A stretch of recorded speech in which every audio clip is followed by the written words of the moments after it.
Hey, there's no better way to view the wildlife in Central Florida than on an airboat ride. After a day on the water, flying through alligator-infested swamps. And all your dreams are on the tide.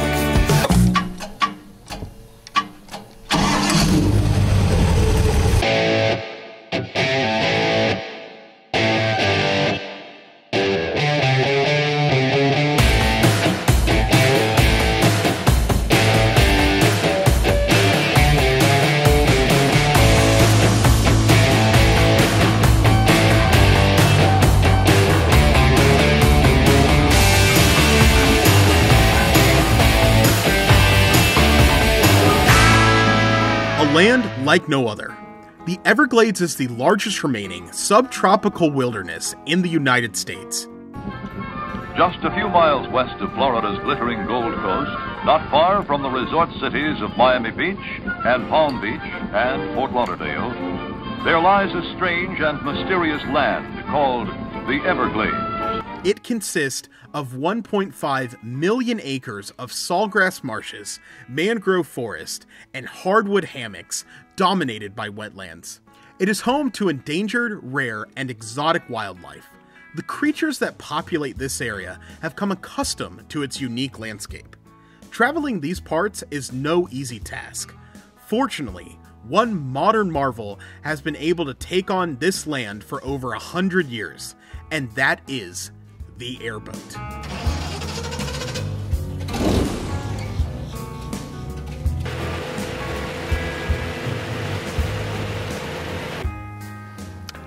Airboats were designed not just for the purpose of the Florida man to enter the waterways and wrestle an alligator. No. They have more purposes than that.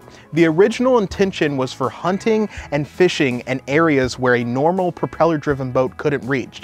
The special design here on the airboats is that it has a flat bottom driven forward with a large cage propeller in the back.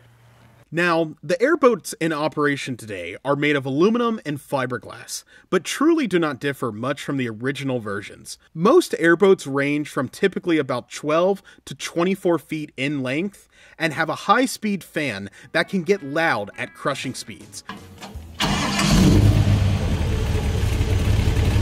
The great thing about the airboat is it gets us into places that you can't get into with any other conventional type of boat.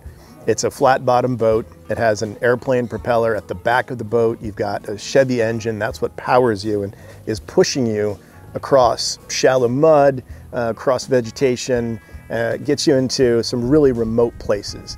And it's a lot of fun, but it also allows us access to see alligator nests safely and to witness things that you can't get into because you can't walk there. You can't take an outboard motor in there. So it's a lot of fun in that regard.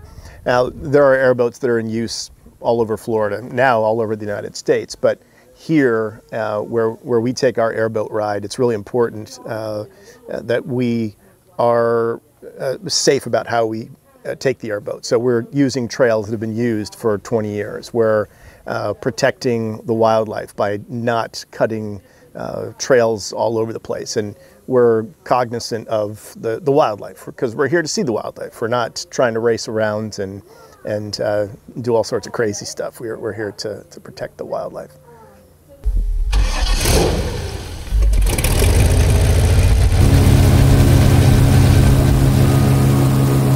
This is a 502 Chevrolet.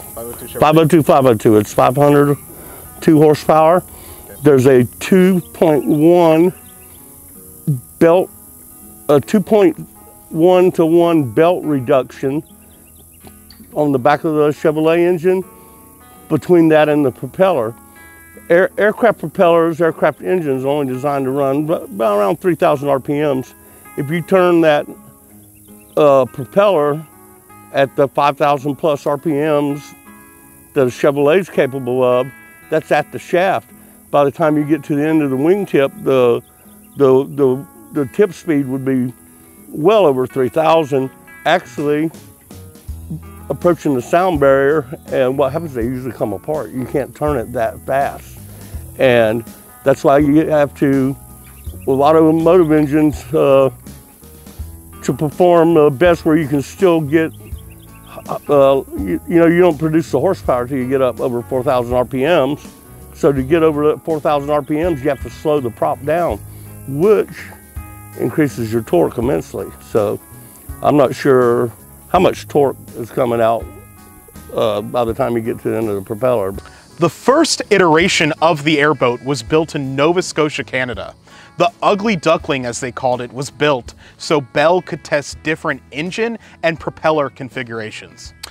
But in 1920, a pilot by the name of Glenn Curtis introduced the Airboat to the Florida Everglades, where later it would become a staple in local culture and the tourism industry. It's different than anything else, especially driving and operating. You steer with rudders at the end, and you push, like an airplane, you push the back around instead of steer the front. A key component to the success of the Airboat is actually tourism. In the Everglades, they offer hundreds of tours, but one of my favorite is the Florida Eco Safari. On the particular tour we had the privilege of going out with Captain Fred and Pete. Both guys knew exactly what they were talking about, and they really gave us a hands-on experience and even turned the engine off and allowed us to take in the beautiful sights and sounds of the Everglades.